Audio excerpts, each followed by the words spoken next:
अकेला चना भाड़ नहीं फोड़ सकता, लेकिन अकेला इंसान दुनिया बदल सकता है। अकेला टायर हजारों किलोमीटर नहीं तय कर सकता, लेकिन अकेला इंसान बहुत आगे जा सकता है। ऐसा क्या है जो एक अकेले इंसान में होता है और लोगों के गुच्छे में नहीं? ऐसा क्या है जो अकेले इंसान को हमेशा आगे बढ़ने के लिए लात मारता रहता है? ऐसा क्या है जो कभी कभी अकेले इंसान को इतना महान बना देता है कि वो अपना बहुत बड़ा साम्राज्य कायम कर देता है? जब भी हम किसी महापुरुष का नाम लेते हैं तो वो नाम उसी का, यानी कि एक ही शख्स का होता है। उसका अकेलापन उसको उसके अंतर्मन से मिलाता है।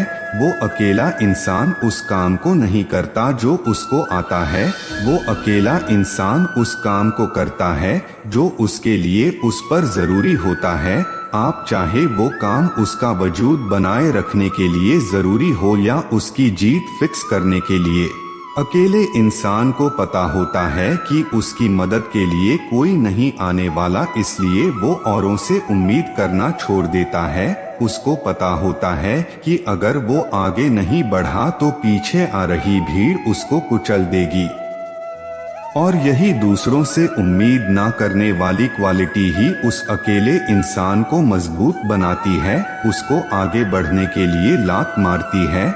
जब हम इस दुनिया में अकेले आए थे तो उसके साथ साथ हमें एक बात बताई गई थी कि सुन मुसाफिर, तुझे अकेला इसलिए भेजा जा रहा है क्योंकि तू आएगा भी अकेले ही, चाहे तुझे कोई कितना भी चाहने वाला हो, चाहे तेरे कितने ही दोस्त और रिश्तेदार हो, कोई भी तेरा अंतिम विदाई के वक्त साथ नहीं निभाएगा। इसलिए तो अकेले चलना सीखना, अकेले गिर के समझना सीखना, गिरते रहना लेकिन आगे बढ़ते रहना।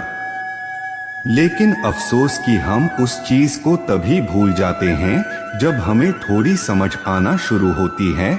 हम बड़े होते होते इस दुनिया के सुखों में इतने व्यस्त हो जाते हैं कि हमें अकेला रहना पसंद ही नहीं होता। हम किसी को मिस करना शुरू कर देते हैं, लेकिन जो असली विजेता होता है वो ऊपर वाले की बात को याद रखता है कि मुझे अकेला भेजा है तो शायद अकेले ही कोई बड़ा काम करने के लिए भेजा गया था। अगर मुझे अकेले भेजा है तो मुझे अपने आप को दुनिया में खोने से बचाना है। वो अपने जिंदगी के मकसद को पहचानने के चक्कर में खुद को पूरा स्कैन करता रहता है, इस दुनिया को स्कैन करता रहता है, लेकिन भीड़ में खो होता नहीं है, बल्कि अपनी अकेले की ताकत को याद रखता है हर बार की तरह। लेकिन इसके साथ ही साथ अपने अकेलापन को सबसे बड़ा हथियार बनाना तुम्हारी पहली जिम्मेदारी है।